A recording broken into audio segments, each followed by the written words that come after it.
भृंगे महाकाल गंधयुक्ताय शंभवे शिवाय हरकांताय प्रकृते षष्ठी हेतवे शिवाय सर्वमंगल्ये शिव रूपे जगन्मये शिवे कल्याण दे नित्ये जगन्मातर नमोस्तुते शिव रूपे नमस्तुभ्यं शिवाय शततं नमः नमस्ते ब्रह्मचारिण्ये जगद्धात्रे नमो नमः संसार भय संताप संतापास्त्राहिमां संतापास्त्राहिमां सिंहवाहिनीं येन कामेन देवी त्वं पूजितासि महेश्वरी राज्य सौभाग्य संपत्ति देहि मामंब पार्वती नमस्करोमि। जल छोड़िए। उमा महेश्वर देवतार्पण वस्तु। पुराण पुरुषोत्तमाय नमः। श्री सरस्वत्यै नमः। सकलोपचारार्थ गंधाक्षतः पुष्पाणिं समर्पयामि।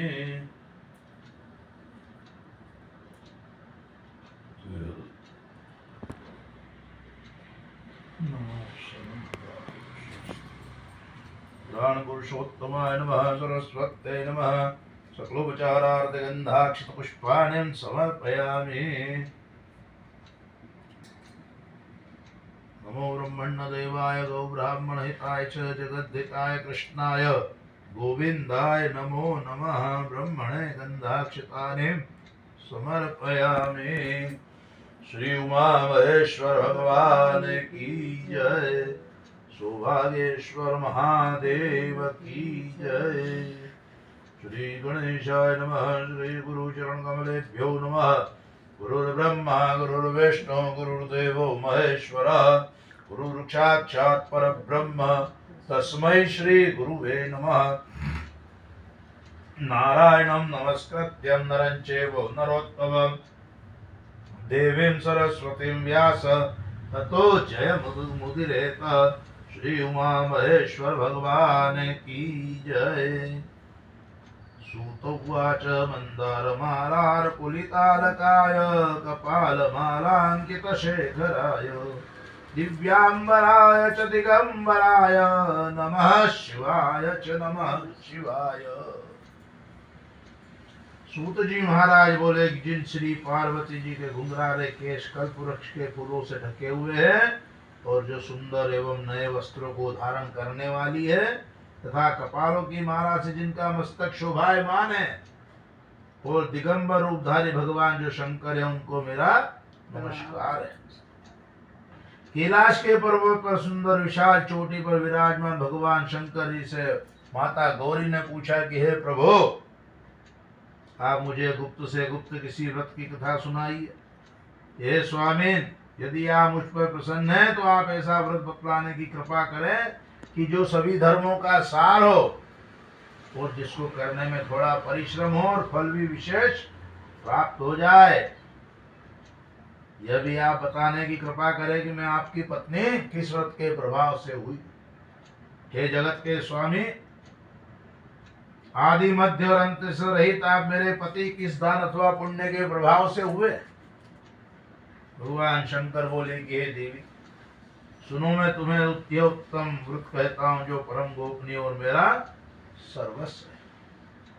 यह व्रत जैसे कि ताराओं में चंद्रमा ग्रहों में सूर्य वर्णों में ब्राह्मण देवताओं में विष्णु नदियों में गंगा पुराणों में महाभारत वेदों में सामवेद इंद्रियों में मन जैसे श्रेष्ठ समझे जाते हैं वैसे ही पुराण वेदों का सर्वस्व इस व्रत का शास्त्रों ने कहा है। इसे एकाग्र मन से श्रवण करो। इसी व्रत के प्रभाव से तुमने मेरा अर्धासन प्राप्त किया। तुम मेरी परम प्रिया हो इसी कारण यह सारा वृत्तांत मैं तुम्हें सुनाता हूँ। भादव का महीना हो शुक्ल पक्ष की तृतीया तिथि और साथ में हस्त नक्षत्र हो उसी दिन इस व्रत के विधान को अनुष्ठान से मनुष्यों के सभी पाप भस्मीभूत होते हैं। हे देवी सुनो जिस महान व्रत को तुमने हिमालय पर्वत पर धारण किया था वह पूरा के वृत्तांत में तुम्हें कहता हूँ।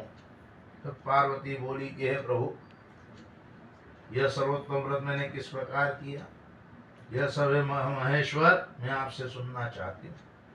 शिव भगवान बोले कि हिमालय नामक उत्तम से उत्तम पर्वत है, नाना प्रकार की भूमि तथा वृक्षों से वह शोभायमान है, अनेकों प्रकार के पक्षी वहां अपनी मधुर बोलियों से उस शोभायमान करवाए, एवं चित्र विचित्र मृगादि पशु वहां विचरते हैं। देवता, गंधर्व, सिद्ध, चारण और गुहक आदि प्रसन्न होकर के वहां घूमते रहते हैं। गंधर्व जन गायन में मग्न रहते हैं। नाना प्रकार के वेदुर मणियां तथा सोने की ऊंची ऊंची चोटियों रूपी भुजाओं से यानी आकाश पर लिखती हुई दिखाई देती है। उसका आकाश से स्पर्श इस प्रकार का है कि जैसे कोई अपने मित्र के मंदिर को हाथ से छू रहा। वह बर्फ से ढकी रहती है, गंगा नदी की ध्वनि से सदा ही शब्दायमान रहती। हे पार्वती, तुमने बाल्यावस्था में 12 वर्ष तक कठोर तप किया, अधोमुख होकर के केवल धूम्रपान किया, फिर 64 वर्ष पर्यंत पके पके पत्ते खाए, और माघ के महीने में जल में खड़ी होकर के, ठंड में जल में खड़ी होकर के तप किया, और वैशाख में अग्नि का सेवन किया, और श्रावण में अन्नपान का त्याग कर दिया, और एकदम बाहर मैदान में आकर के खुले वन में पानी में तुमने तपस्या। तुम्हारे पिताजी तुम्हारे इस प्रकार के कष्टों को देख करके घोर चिंता से व्याकुल हो गए, और उन्होंने विचार किया कि यह कन्या किसको दी जाए। इतने वर्ष तक करा, एक दिन में तो हो जाता।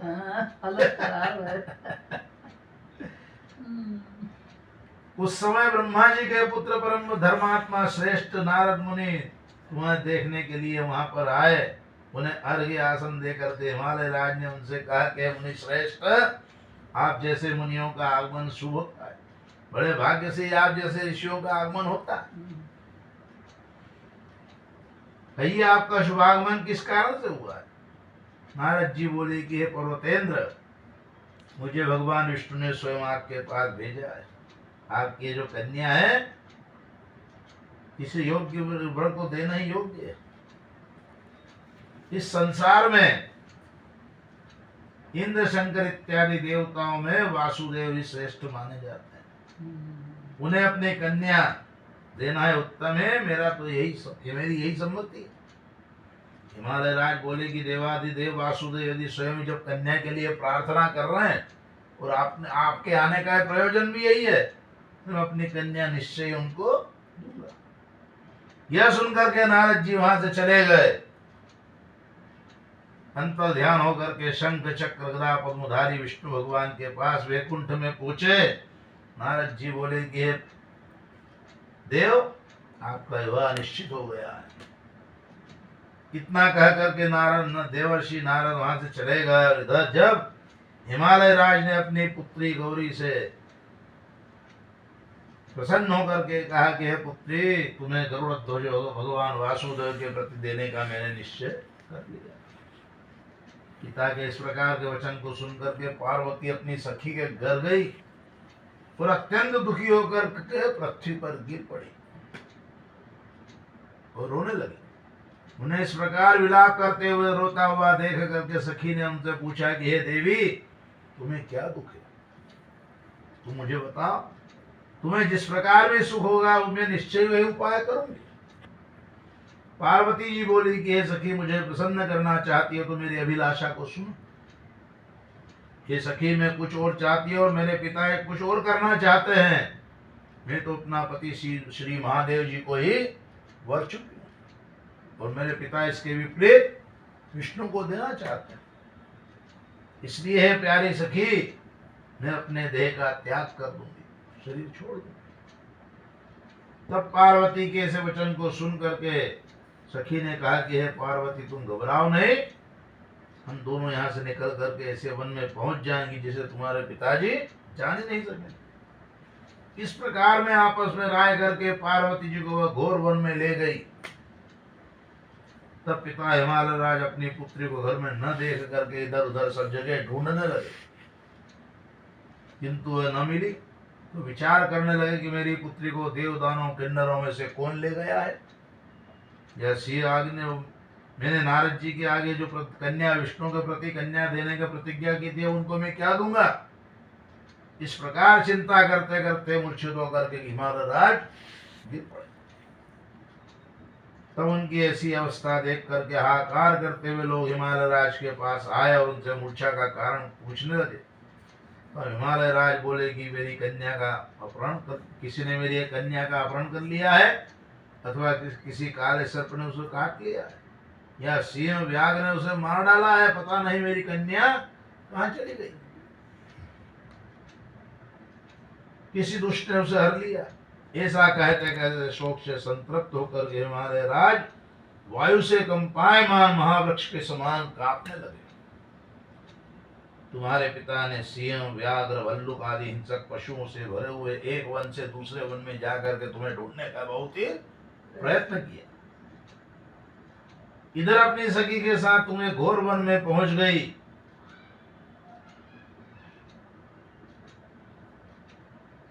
वहां एक सुंदर नदी बह रही थी और उसके तट पर एक गुफा थी जिसको तुमने देखा। तब अपनी सखी के साथ तुमने उस गुफा में प्रवेश किया। खाना पीना त्याग करके वहां तुमने पार्वती युक्त शिव का बालू का लिंग बनाया, बालू का लिंग स्थापित किया। उस दिन भादो का महीना था, शुक्ल पक्ष की तृतीया तिथि थी और साथ में हस्त नक्षत्र। मेरी पूजा अर्चना आपने बड़े प्रेम से आरंभ किया, बाजा तथा गीतों के साथ रात को जागरण भी किया। इस प्रकार तुम्हारा परम श्रेष्ठ वहां पर पूरा हुआ। उसी व्रत के प्रभाव से मेरा आसन हिल गया। तत्काल में वहां प्रकट हुआ जहां तुम सखी के साथ पूजन थी। मैंने दर्शन देकर कहा कि हे वरानन ने वर मांग।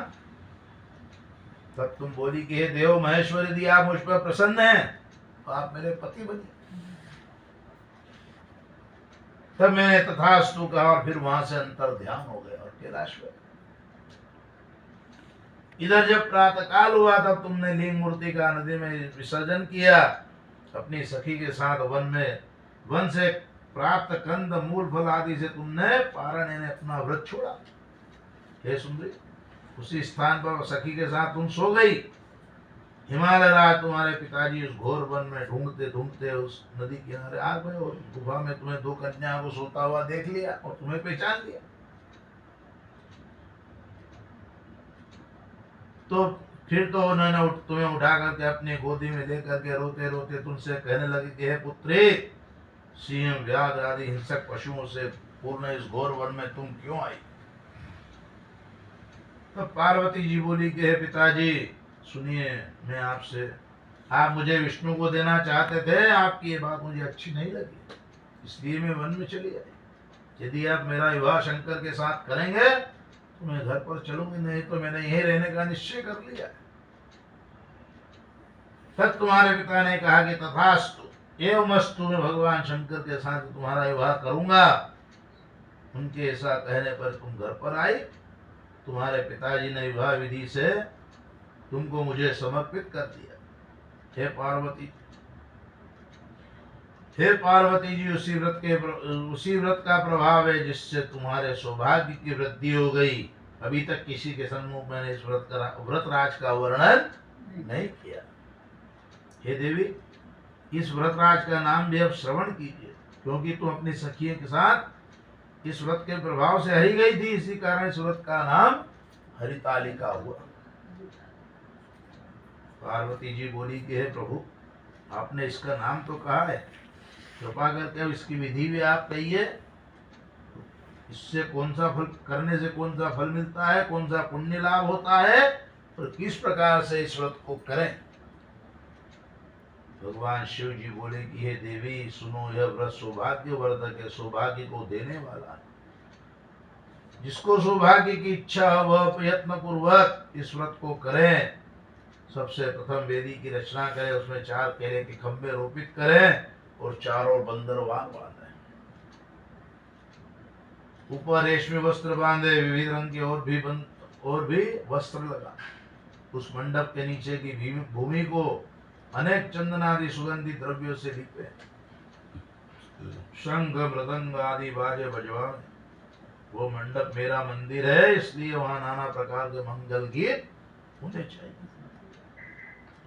शुद्ध रेती का मेरा लिंग श्री पार्वती जी के साथ वहां स्थापित करें। बहुत से पुष्पों के द्वारा गंध धूप आदि से मेरा पूजन करें और नाना प्रकार के मिष्ठान आदि नैवेद्य समर्पित करें और रात को जागरण करें।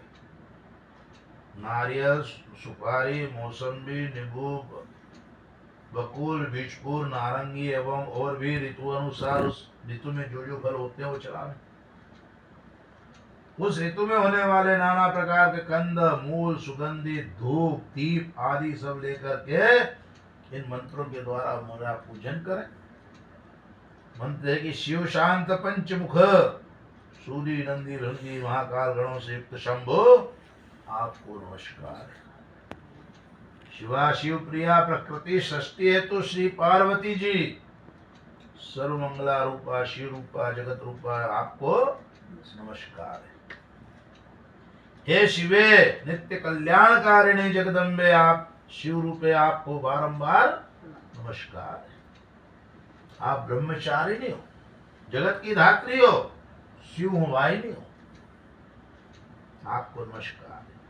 संसार के भय संताप से आप मेरी रक्षा कीजिए। हे महेश्वरी पार्वती जी, इस कामना के लिए मैंने आपकी पूजा की है, मेरी वह पूजा कामना पूर्ण करें, राज्य सौभाग्य और संपत्ति प्रदान करें।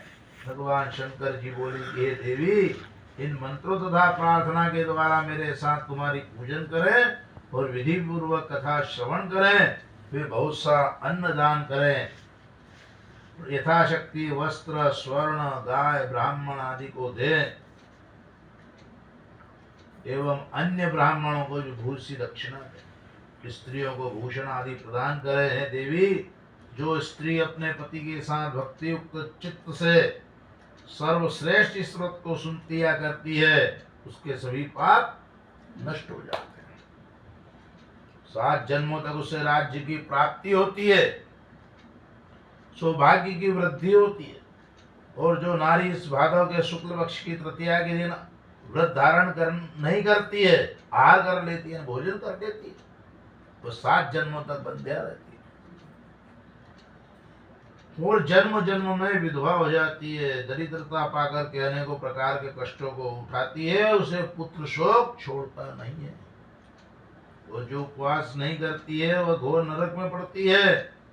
अन्न के आहार करने से शुक्री का जन्म मिलता है, फल खाने से वानरी, जल पीने से जोक, दुग्ध के आहार से सर्पणी, मांसाहार से व्याघ्री, दही खाने से बिल्ली, मिठाई खा लेने पर चींटी, सभी वस्तुएं खाने पर मक्खी हो जाती, सो जाने पर अजगरी का जन्म पाती है, पति के साथ ठगी करने पर मुर्गी हो।